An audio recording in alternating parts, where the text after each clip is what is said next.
2012 সালে প্রতিষ্ঠা লগ্ন থেকেই গাজী স্যাটেলাইট টেলিভিশন জিটিভি অত্যন্ত পেশাদারিত্বের সাথে সংবাদ ও অনুষ্ঠান প্রচার করে আসছে। দেশের প্রথম সারির গণমাধ্যম হিসেবে জিটিভি সবসময় দেশ ও দেশের মানুষের স্বার্থকে অগ্রাধিকার দিয়েছে।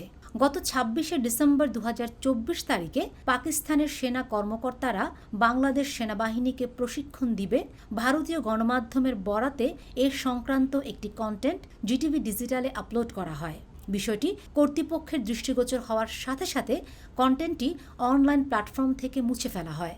একই সাথে ঘটনাটিকে অত্যন্ত গুরুত্ব দিয়ে দ্রুত তদন্ত করে অপেশাদার কার্যকলাপের জন্য সংশ্লিষ্টদের বিরুদ্ধে ব্যবস্থা গ্রহণ করেছে। অনাকাঙ্ক্ষিত এই ঘটনার জন্য জিটিভি কর্তৃপক্ষ আন্তরিকভাবে দুঃখ প্রকাশ করছে।